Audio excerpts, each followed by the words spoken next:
नमस्ते दोस्तों। आज हम एक बेहद महत्वपूर्ण और दिलचस्प विषय पर बात करने वाले हैं। कभी सोचा है ग्लेशियर कैसे पिघलते जा रहे हैं? ये ग्लेशियर हमारे पर्यावरण के लिए कितने महत्वपूर्ण हैं, लेकिन फिर भी ये तेजी से गायब हो रहे हैं। और कोई रास्ता है क्या इन्हें बचाने का? क्या हम कुछ कर सकते हैं जिससे इनकी पिघलने की रफ्तार को कम किया जा सके? तो आज की वीडियो में बताने वाला हूं एक मजेदार और अनोखे तरीके के बारे में जो इन ग्लेशियर्स को पिघलने से बचा सकता है। ये तरीका न केवल प्रभावी है बल्कि इसे लागू करना भी आसान है। इस तरीके को कहते हैं ग्लेशियर पर पर्दा डालो। हाँ, आपने सही सुना, पर्दा डालो। चलो भाई, समझते हैं ये पर्दा क्या बला है और कैसे काम करता है। ये कोई साधारण पर्दा नहीं है बल्कि एक खास तरह का कंबल है। ये पर्दा एक खास कंबल की तरह होता है जिससे ये तहते जिसे ग्लेशियर के ऊपर फैला देते हैं। ये कंबल विशेष रूप से डिजाइन किया गया है ताकि यह सूरज की किरणों को वापस भेज सके जिसे ग्लेशियर के ऊपर फैला देते हैं। यह कंबल ग्लेशियर को सूरज की गर्मी से बचाता है। ये कंबल सूरज की गर्म किरणों को वापस भेज देता है, मतलब ग्लेशियर गर्म नहीं होता। सीधी बात है ना। ये ग्लेशियर को धूप से बचाता है और पिघलने नहीं देता, मतलब ग्लेशियर गर्म नहीं होता। सीधी बात है ना। ये चीज ये सीख की किसेगी ग्लेशियर की धूप की बनाता है ये दहेगे और वो शेर पिघलने नहीं देता। सीधी बात है ना। ये ग्लेशियर को धूप से बचाता है और पिघलने नहीं देता। ये ग्लेशियर को धूप से बचाता है और पिघलने नहीं देता। लेकिन क्या ये वाकई में काम करता है? चलिए जानते हैं।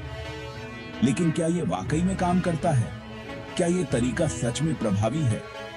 तो सुन लो, स्विट्जरलैंड और ऑस्ट्रिया में इसे आजमाया जा चुका है और नतीजे तो कमाल के रहे हैं।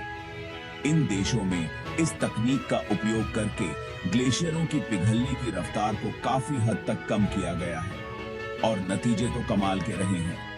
इस कंबल से ग्लेशियर के पिघलने की रफ्तार 50% तक कम हो सकती है।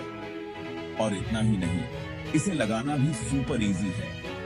इस कंबल से ग्लेशियर के पिघलने की रफ्तार 50% तक कम हो सकती है। और इतना ही नहीं, इसे लगाना भी सुपर इजी है। यह कंबल हल्का होता है और इसे किसी भी ग्लेशियर पर झटपट बिछाया जा सकता है। और इतना ही नहीं, इसे लगाना भी सुपर इजी है। इसे लगाना भी सुपर इजी है। यह कंबल हल्का होता है और इसे किसी भी ग्लेशियर पर झटपट बिछाया जा सकता है।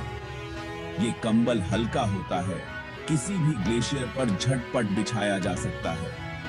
और सबसे बढ़िया बात, ये पर्यावरण को भी नुकसान नहीं पहुंचाता, मतलब इसे रिसाइकल भी किया जा सकता है। किसी भी ग्लेशियर पर झटपट बिछाया जा सकता है। और सबसे बढ़िया बात, ये पर्यावरण को भी नुकसान नहीं पहुंचाता, मतलब इसे रिसाइकल भी किया जा सकता है। और सबसे बढ़िया बात, ये पर्यावरण को भी नुकसान नहीं पहुंचाता, मतलब मतलब इसे रिसाइकल भी किया जा सकता है। सोचो जरा, अगर हम इस तरीके का सही से इस्तेमाल करें तो हमारे ग्लेशियर बच सकते हैं और जलवायु परिवर्तन को भी कम कर सकते हैं, मतलब इसे रिसाइकल भी किया जा सकता है। सोचो जरा, हम इस तरीके का सही से इस्तेमाल करें तो हमारे ग्लेशियर बच सकते हैं और जलवायु परिवर्तन को भी कम कर सकते हैं। सोचो जरा, अगर हम इस तरीके का सही से इस्तेमाल करें तो हमारे ग्लेशियर बच सकते हैं और जलवायु परिवर्तन को भी कम कर सकते हैं। यह एक छोटा सा कदम है, लेकिन इसका प्रभाव बहुत बड़ा हो सकता है। तो हमारे ग्लेशियर बच सकते हैं और जलवायु परिवर्तन को भी कम कर सकते हैं। यह एक छोटा सा कदम है, लेकिन इसका प्रभाव बहुत बड़ा हो सकता है। तो दोस्तों, चलो इस मुहिम को साथ मिलकर आगे बढ़ाएं और अपने ग्लेशियरों को बचाने का हाथ बढ़ाएं। यह हम सबकी जिम्मेदारी है कि हम अपने पर्यावरण की रक्षा करें और अपने ग्लेशियरों को बचाने का हाथ बढ़ाएं। अगर हम सब मिलकर इस दिशा में काम करें तो हम निश्चित रूप से एक बड़ा बदलाव ला सकते हैं। अगर ये वीडियो अच्छा लगा तो लाइक और शेयर जरूर करना और हमारे चैनल को सब्सक्राइब करना मत भूलना। शुक्रिया। आपके समर्थन से ही हम इस मुहिम को आगे बढ़ा सकते हैं और हमारे चैनल को सब्सक्राइब करना मत भूलना। शुक्रिया।